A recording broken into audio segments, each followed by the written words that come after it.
असांजे दोस्त सांगड़ मां जंहिं लिखण पढ़ण जी शुरूआति कई ऐं पोइ सांगड़ मां हलियो वियो, जंहिं ॿारहाड़ी जो पस मंज़र रखण जे बावजूदि शहरी बाबुनि खां पंहिंजो पाण मञायो, ठेठ ॿारहाड़ी जो लहजो ऐं माण्हू सहाफ़त में पंहिंजे इनफ़रादी लहजे जे हवाले सां शोहरत रखे थो,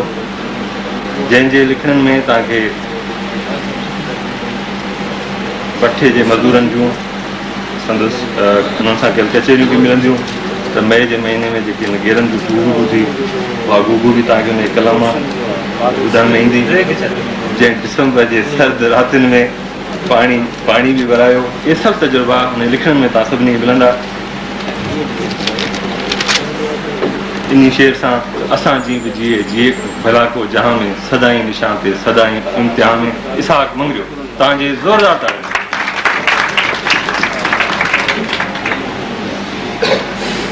महिरबानी नवाज़ साहब। असांजा स्टेज ते वेठल साम्हूं स्टेज ते वेठल दोस्तो ऐं असांजा पुठीरा वेठल दोस्तो ऐं असांजा सामीन, अस्सलाम वालेकुम। दोस्तो, सांगड़ में अॼु ही ॾाढो सुठो प्रोग्राम आहे, मूंखे त ॾाढो वणे पियो। दोस्तनि ॾाढो सुठो असांजे दोस्त अमर लगारी ते ॻाल्हायो आहे। असुल में सॼो हिते बहस हलियो पियो त ही माहौलियाती किताबु आहे, सिंध में अहिड़ो किताबु अॻु में लिखियो कोन वियो आहे, पर आऊं इन राय जो आहियां त हीअ किताबु माहौलियाती न पर हीअ सिंध जी सियासत ते लिखियलु किताबु आहे। उहो इन करे त सॼी हिन वक़्तु सॼी सिंध जी सियासत जो महवर पाणी आहे। सॼी सिंध जी सियासत हींअर पाणी जे पस मंज़र में थिए पई ऐं उहा सॼी सिंध जी सियासत जेका आहे सा इन हिकिड़े जुमिले ते बीठी आहे त जिते सिंधूअ में समुंड रहे थो। अफ़सोस इहो आहे त असांजी सिंध जी सियासत में सभ खां वधीक बहस हेठि ईंदड़ डेल्टा आहे। डेल्टा जी तबाही एॾी तेज़ी सां थिए पई जो उन जो मिसाल असांखे हिन किताब मां मिले थो। किताब में भोग चर्चनि वारे अंदाज़ में आथरकी जो ज़िक्र आहे। इहो किताब इन आउं अमर लगारी साहिब सां 5 साल अॻु में उन इलाइक़े में वियो हुउसि, जंहिंमें हू चवे पियो त दूरबीनी सां ॾिसां पियो त आथरकीअ में माण्हू काफ़ी सुखिया सताबा आहिनि, पर आउं 3 ॾींहं अॻु में उन ॻोठ में वियो हुउसि त एॾी तेज़ी सां तबाही आई आहे। उते को बि सुहिणो गाह जो हींअर मैदान कोन्हे, उते को बि साओ गाह कोन्हे, पर अफ़सोस इहो आहे त उन ॻोठ जा माण्हू सभ खां वधि में वधि उन्हनि ॻोठ जे माण्हुनि जो कारोबार आहे। उहे वीचारा जेके मीर बर हुआ हींअर राति जो बतियूं ॿारे नांग फसाईंदा आहिनि ऐं नांग विकिणी गुज़र कनि था। तव्हांखे इहा ॻाल्हि केॾी हैरतनाक लॻंदी त उहे मीर बहर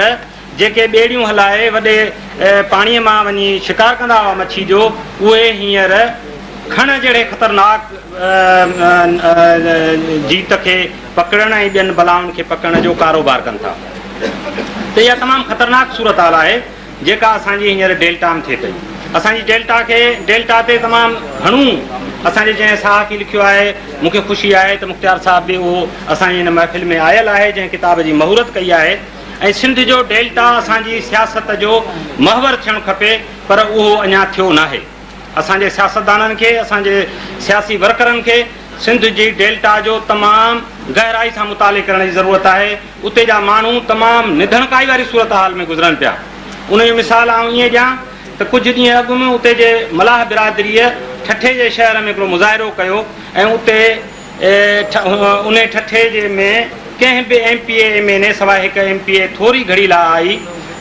मोहतरमा ससुई पली जो साहिबु उन्हनि सां गॾु त न हली, पर थोरो लम्हे लाइ आई ऐं वरी वई हली, पर को बि माण्हू उते जो उन मसइलनि ते शरीक उन्हनि मलाहनि सां शरीक न थियो। मसइलो हीअ आहे त डेल्टा में रहंदड़ माण्हू उहे इंसान आहिनि, उहे इंतिहाई तबाही हेठि अचनि पिया। डेल्टा जी तबाही पहिरियों फेज़ आहे। ॿिए फेज़ में अहिड़ी नमूने सां वधीक तबाही असांजे कचे मछणी आहे, छो त हींअर बि केतिरे वॾे अरसे खां सखर बैराज खां हेठि पूरो कोटड़ी बैराज आहे, जंहिंमें तमामु घणो पाणी जी ज़रूरत पवे थी ऐं कराची जे पीअण खां वठी हैदराबाद ऐं पूरे ज़रात में सां भाॻियल आहे। पर गुज़िरियल 5 महीननि खां हेठि सखर खां हेठि सिर्फ़ु 1600 क्यूसिक पाणी जेको आहे सो वहे पियो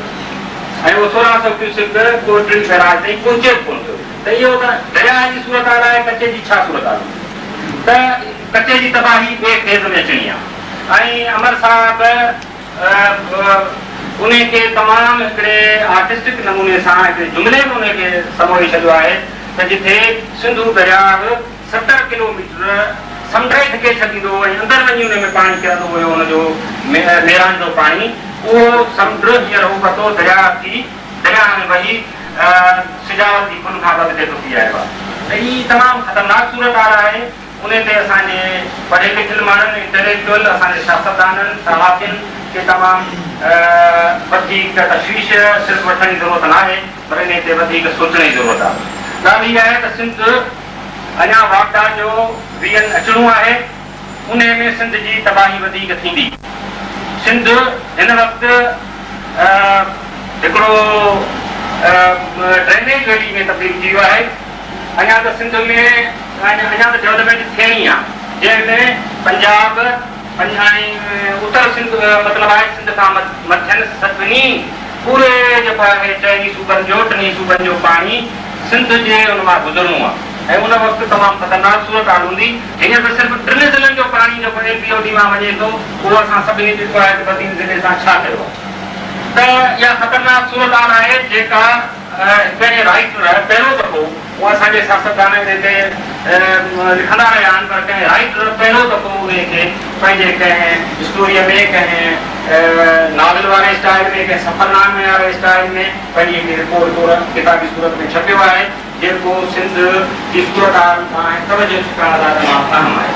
त वधीक असांजा तमामु घणा हिते पढ़ियल लिखियल दोस्त ॾिठा आहिनि ख़ुशूसन तव्हांखे ॿुधायां त जनाब कामरेड हुसैन बख्श थे वो जेको इंडस बेसन ते असांजे एग्रीकल्चर निज़ाम ते हिकिड़े प्रोफेसर जी हैसियत रखे थो ऐं उन सां गॾोगॾु